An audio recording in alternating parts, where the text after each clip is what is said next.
नमस्कार मेरे प्यारे साथियों। तो आज के इस वीडियो में हम चर्चा करेंगे पादप ऊतक या प्लांट टिश्यूज के बारे में। हमें कई प्रकार के प्लांट टिश्यूज देखने को मिलते हैं, जैसे पेरेनकाइमा, क्लोरेनकाइमा, एरेनकाइमा, जाइलम और फ्लोएम। तो किस प्रकार के प्लांट्स में किस प्रकार के टिश्यूज देखने को मिलते हैं और इन सब का स्ट्रक्चर क्या होता है और ये सारे टिश्यूज अपना कार्य किस तरीके से करते हैं, इन्हीं सारे बिंदुओं पर आज की इस वीडियो में हम चर्चा करेंगे। तो चलिए इन सारे टिश्यूज को एक एक करके समझते हैं। सबसे पहले हम बात करें कि आखिर ऊतक या टिश्यूज होते क्या हैं। देखिए, ऊतक और कुछ भी नहीं है, ये एक ग्रुप ऑफ सेल्स होते हैं। ये सेल्स के ऐसे ग्रुप्स होते हैं जिनमें जो सभी कोशिकाएं होती है वो आकार, आकृति, कार्य और उद्गम के आधार पर समान होती है। मतलब जितनी भी कोशिकाएं इस ग्रुप में होगी उनका आकार भी समान होगा, आकृति उनकी समान होगी, उनके कार्य भी एक जैसे होंगे और उनका जो उद्गम या ओरिजिन है वो भी एक जैसा होगा। मतलब एक ही स्थान से उनका ओरिजिन होगा। अब बात करें संरचनात्मक क्रम की कि स्ट्रक्चरल जो सीक्वेंस होता है उसमें ऊतक का क्या स्थान होता है। तो किसी भी बॉडी की जो स्ट्रक्चर होती है वो स्टार्ट होती है कोशिका से। उसकी सबसे छोटी यूनिट होती है कोशिका और कोशिकाएं होती है वो मिलकर बनाती है ऊतक को। और जो ऊतक या टिश्यूज होते हैं वो फिर मिलकर बनाते हैं बॉडी पार्ट्स को और बॉडी पार्ट से मिलकर बनती है एक बॉडी या फिर शरीर। तो हमने देखा कि किसी भी स्ट्रक्चर की सबसे छोटी यूनिट होती है कोशिका, बट कोशिका के बाद अगर बात करें तो सबसे छोटी यूनिट हमें देखने को मिलती है वो होती है ऊतक। ऊतक या टिश्यूज। बात करें ऊतकों के अध्ययन की तो ऊतकों का अध्ययन कहलाता है हिस्टोलॉजी। ठीक है, हिंदी में इसको कहते हैं औतिकी या ऊतक विज्ञान। अब हम बात करते हैं ऊतकों के प्रकार की। तो हमें दो प्रकार के ऊतक देखने को मिलते हैं, एक होते हैं प्लांट टिश्यूज, एक होते हैं एनिमल टिश्यूज। ठीक है, प्लांट और एनिमल्स का जो बॉडी स्ट्रक्चर होता है वो अलग अलग प्रकार का होता है, इसलिए प्लांट और एनिमल की जो बॉडीज होती है उनमें टिश्यूज भी अलग अलग प्रकार के देखने को मिलते हैं।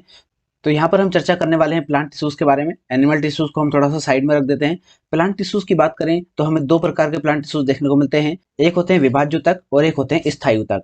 विभाज्य ऊतक या मेरिस्टेमिक टिश्यूज के अंतर्गत देखें तो हमें तीन प्रकार के टिश्यूज देखने को मिलते हैं, एक होते हैं एपिकल, एक होते हैं लेटरल और एक होते हैं इंटरसेलरी। स्थायी ऊतक भी हमें दो प्रकार के देखने को मिलते हैं, एक होते हैं सिंपल और एक कॉम्प्लेक्स। सिंपल के अंतर्गत हमें तीन प्रकार के टिश्यूज देखने को मिलते हैं, एक होते हैं पेरेनकाइमा, कोलेनकाइमा एंड स्क्लेरेनकाइमा।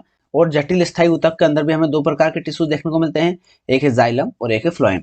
तो ये इतने तरह के ऊतक हमें प्लांट्स में देखने को मिलते हैं। अब चलिए इनको एक एक करके समझते हैं। सबसे पहले हम स्टार्ट करते हैं विभाज्य ऊतक से। विभाज्य ऊतक की अगर बात करें तो ऐसे ऊतक जो एक समान और सजीव कोशिकाओं से निर्मित होते हैं और उनमें विभाजन की क्षमता होती है। मतलब ऐसे ऊतक जो सिर्फ एक ही जैसी कोशिकाओं से बने हैं और उनके अंदर विभाजन की क्षमता होती है और ये हमेशा विभाजित होकर नए ऊतकों का निर्माण करते रहते हैं। ऐसे ऊतकों को हम कहेंगे विभाज्य ऊतक या मेरिस्टेमिक टिश्यूज। और ये केवल और केवल प्लांट्स में ही हमें देखने को मिलते हैं। ठीक है, इसी कारण हम देखते हैं कि प्लांट्स जो रहते हैं वो जीवन भर वृद्धि करते रहते हैं, जबकि एनिमल्स में हम देखते हैं कि एक टाइम के बाद इनकी जो ग्रोथ होती है, जो वृद्धि होती है वो रुक जाती है। तो प्लांट्स की जो वृद्धि होती है, जो लाइफ टाइम होती रहती है, उसका कारण होता है विभाज्य ऊतक का होना या मेरिस्टेमिक टिश्यूज का उनमें पाया जाना। अब हम विभाज्य ऊतक के प्रकार की बात करें।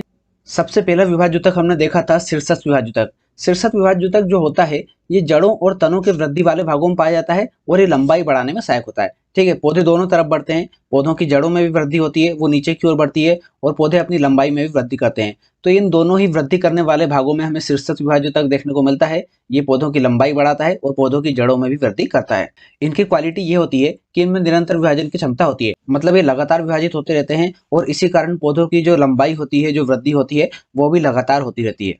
अब दूसरा विभाज्य ऊतक हमें देखने को मिलता है पार्श्वी या लेटरल मेरिस्टेमिक टिश्यूज।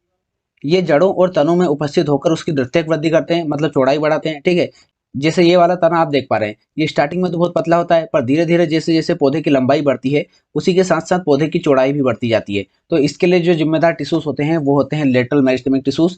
और जब ये द्वितीयक वृद्धि करते हैं, इसकी चौड़ाई बढ़ाते हैं, तब ये क्या करते हैं, तब ये वार्षिक वाले बनाते हैं, एनुअल रिंग्स बनाते हैं। मतलब इसकी चौड़ाई कैसे बढ़ती है, जैसे पतला तना है, इसके ऊपर एक साल में एक लेयर बन जाएगी। ठीक है, दूसरे साल में इसके ऊपर दूसरी लेयर बन जाएगी, तीसरे साल में तीसरी लेयर बन जाएगी। तो इस तरीके से ये टिश्यूज एक रिंग बनाते जाते हैं और इन रिंग की संख्या से हम काउंट कर लेते हैं कि किसी भी पौधे की उम्र कितनी है, क्योंकि एक साल में एक रिंग बनती है। और उसी प्रकार से जब इस पौधे को हम इसे काटेंगे तब उसमें हम रिंग की संख्या को काउंट करके पता लगा लेते हैं कि इस पौधे की आयु कितनी है।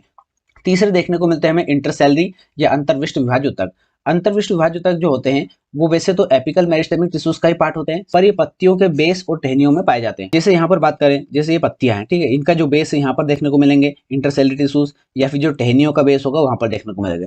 अब इनका काम ये होता है कि जैसे जब कभी भी इस पौधे को अगर काट दिया जाता है या फिर कोई जानवर इस पौधे को यहाँ से खा जाता है, तब ये पौधा फिर से कैसे बढ़ेगा? तो फिर से बढ़ने के लिए उसको जिम्मेदार होंगे इंटरसेलुलर टिश्यूज, क्योंकि ये इंटरनोड्स पर और पत्तियों के बेस पर देखने को मिल रहे हैं। तो वहां पर ये क्या करेंगे, जब पौधे को कोई जानवर खा जाएगा तो फिर से इसकी ग्रोथ को इनिशिएट करेंगे और फिर से इसकी ग्रोथ को बढ़ाने में सहायक होंगे, और ये काम करेंगे इंटरसेलुलर टिश्यूज। तो ये वाला पार्ट हमने देख लिया, विभाजक देख लिया हमने, शीर्षस्थ देख लिया जो लंबाई बढ़ाने में सहायक था, लेटरल देख लिया जो कि चौड़ाई बढ़ाने के लिए जिम्मेदार है, और इंटरसेलुलर मेरिस्टेमिक टिश्यूज देख लिए जो कि किसी भी पौधे को जब जानवर खा जाते हैं उसके बाद वृद्धि करने के लिए जिम्मेदार होते हैं। काफी महत्वपूर्ण ये वाला पॉइंट है, बहुत बार परीक्षाओं में आ चुका है कि किसी भी पौधे को जब जानवर खा जाते हैं तो फिर से वृद्धि करने के लिए जिम्मेदार कौन से टिश्यूज होते हैं, तो वहां पर आपको आंसर लगाना है इंटरसेलुलर टिश्यूज। अब हम बात करते हैं स्थायी ऊतकों की। स्थायी ऊतक ऐसे टिश्यूज होते हैं, ये वैसे तो विभाज्योतक से ही बनते हैं जो अभी हमने डिस्कस किया था, बट इनमें विभाजन की क्षमता नहीं होती है। मतलब विभाज्योतक से निर्मित ऐसे टिश्यूज जिनमें विभाजन की क्षमता नहीं होती है या विभाजन की क्षमता समाप्त हो जाती है। अब ये जीवित और मृत दोनों कोशिकाओं से बने हो सकते हैं, मतलब मृत कोशिकाओं से बनेंगे तो ऑब्वियस सी बात है उनमें तो विभाजन की क्षमता होगी ही नहीं, बट अगर जीवित कोशिकाओं से बन रहे हैं तो जीवित कोशिकाएं भी ऐसी कोशिकाएं होंगी जिनके अंदर विभाजन की क्षमता नहीं होंगी। स्थायी ऊतक के टाइप्स की बात करें तो हमें दो तरह के देखने को मिलते हैं, एक होते हैं सिंपल और एक होते हैं कॉम्प्लेक्स। सिंपल टिश्यूज ऐसे टिश्यूज होते हैं जो सिर्फ एक समान कोशिकाओं से निर्मित होते हैं, मतलब इसके अंदर जितनी भी कोशिकाएं होंगी वो सारी एक जैसी होंगी। और कॉम्प्लेक्स टिश्यूज जो होते हैं उनके अंदर कोशिकाएं एक जैसी नहीं होती है, उनके अंदर अलग अलग प्रकार की कोशिकाएं शामिल होती है। सिंपल टिश्यूज के अंदर हमें तीन टिश्यूज देखने को मिलते हैं, एक होते हैं पेरेन्काइमा, कोलेनकाइमा और स्क्लेरेन्काइमा। चलिए इनको एक एक करके समझते हैं। सबसे पहले हम बात करते हैं पेरेन्काइमा की। तो पेरेन्काइमा जो होता है वो पौधों के एपिडर्मिस की परत के रूप में पाया जाता है। देखिए पौधों के जो भी तने होते हैं, जो भी डालियां होती है, उनके चारों तरफ हमें एक पतली लेयर देखने को मिलती है, उस लेयर को हम बोलते हैं एपिडर्मिस की लेयर। इस लेयर का काम ये होता है कि ये पौधे को प्रोटेक्शन प्रदान करती है, और इस लेयर में जो टिश्यूज देखने को मिलते हैं उस टिश्यूज को हम बोलते हैं पेरेन्काइमा टिश्यूज। तो नॉर्मली तो इनको पेरेन्काइमा बोलते हैं, बट जब कभी भी इन टिश्यूज में क्लोरोप्लास्ट या हरित लवक देखने को मिलता है तब इनको हम बोलते हैं हरित ऊतक या क्लोरेन्काइमा। ठीक है, क्लोरोप्लास्ट देखने को मिल रहा है तो हम उसको बोलेंगे क्लोरेन्काइमा। और जब कभी भी ये टिश्यूज जली पौधों में देखने को मिलते हैं, जो पौधे जल में पाए जाते हैं, तब इनमें हमें एयर कैविटीज देखने को मिलती है, तब इन टिश्यूज को हम बोलेंगे वायु ऊतक या एरेन्काइमा। ठीक है, तीन नाम हमने इसके देखे। नॉर्मली इसका नाम होता है पेरेन्काइमा, बट जब कभी इसमें क्लोरोप्लास्ट देखने को मिलता है तब इसको हम क्लोरेन्काइमा कहेंगे, और जब कभी भी एयर कैविटीज देखने को मिलेगी तब हम इसको एरेन्काइमा कहेंगे। अब इसका कार्य ये होता है कि जो भी भोजन होता है पौधों का, या फिर जो भी उत्सर्जित पदार्थ होते हैं पौधे से, जैसे कि गोंद, रेजिन, टेनिन, जो कि हमें पौधे से प्राप्त होते हैं, इन सबको स्टोर करके रखने का कार्य इसका होता है। क्योंकि हमने देखा था कि ये पौधे की बाहरी परत के रूप में देखने को मिलता है और वहीं से हमें इसके उत्सर्जित पदार्थ प्राप्त होते हैं, गोंद, रेजिन वगैरह, तो ये वहीं पर इसको स्टोर करके रखता है। अब हम बात करते हैं दूसरे ऊतक की, जो है स्थूलकोण ऊतक या कोलेनकाइमा। कोलेनकाइमास जो होते हैं ये पौधे में लचीलापन प्रदान करने के लिए जिम्मेदार होते हैं, पर ये जड़ों में अनुपस्थित होते हैं। इसी कारण हम देखते हैं कि जड़ें जो होती है वो लचीली नहीं होती है, इनको थोड़ा बहुत मोड़ा जाता है तो ये टूट जाती है। बाकी जो पौधे के दूसरे भाग होते हैं जैसे टहनियाँ वगैरह, इनमें लचीलापन होता है। तो तीसरे टिश्यूज हमें देखने को मिलते हैं स्क्लेरेन्काइमा, जो पौधों में कठोरता व मजबूती प्रदान करते हैं। अब इसका कारण ये होता है कि ये जो टिश्यूज होते हैं इनकी कोशिकाओं के बीच अंतराकोशिकीय स्थान बिल्कुल भी नहीं पाया जाता है। जैसे ये एक टिश्यू का स्ट्रक्चर है, इसमें ये सेल्स हमें देखने को मिल रही है, इन सेल्स के बीच में जो स्थान होता है उसको हम बोलते हैं अंतराकोशिकीय स्थान। अब जो स्क्लेरेन्काइमा टिश्यूज होते हैं उनके अंदर ये बिल्कुल भी नहीं होता है। स्थूलकोण जो ऊतक होते हैं उनके अंदर अंतराकोशिकीय स्थान पाया जाता है, इसी कारण ये लचीलापन प्रदान करते हैं। और जो मृदुतक होते हैं पेरेन्काइमा, इनके अंदर भी अंतराकोशिकीय स्थान पाया जाता है। अब हम देखते हैं कॉम्प्लेक्स टिश्यूज के प्रकार के बारे में, जिसमें हमने देखा था जाइलम और फ्लोएम को। अब जाइलम की बात करें तो ये एक जल संवाहक ऊतक है, ठीक है, जल का संवहन करता है और ये जड़, तना और पत्तियों में सभी जगह पाया जाता है। और इसका काम ये होता है कि जड़ों के द्वारा जो भी जल और खनिज लवणों को अवशोषित किया जाता है उनको पौधों के अन्य भागों तक पहुंचाना, ये काम होता है जाइलम का। अब बात करें फ्लोएम की, तो फ्लोएम भी एक तरह का संवहन ऊतक है, ठीक है, ये भी संवहन का कार्य करता है, बट ये जल और खनिज लवण का संवहन ना कर पत्तियों में जो भोजन बनता है उसको पौधों के अन्य भागों तक पहुंचाता है। तो ये काम होता है फ्लोएम का, ये पत्तियों के द्वारा बने हुए भोजन को पौधे के अदर पार्ट्स तक पहुंचाता है।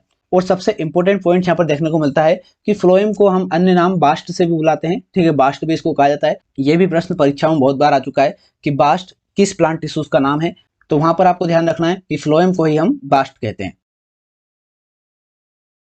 तो ये था हमारा प्लांट टिश्यूज की जानकारी से संबंधित वीडियो। उम्मीद करते हैं जानकारी आपको अच्छी लगी होगी। अच्छी लगी तो प्लीज वीडियो को लाइक और कमेंट करके जरूर बताएं। साथ ही साथ हमारे चैनल को सब्सक्राइब करके बेल आइकन को प्रेस कर लें, ताकि ऐसे ही वीडियोस जब भी हम अपलोड करें तो उनके नोटिफिकेशन आपको टाइम टू टाइम मिलते रहें। मिलते हैं नेक्स्ट वीडियो में, तब तक के लिए पढ़ाई करते रहिए, अपना ख्याल रखिए। बहुत बहुत धन्यवाद।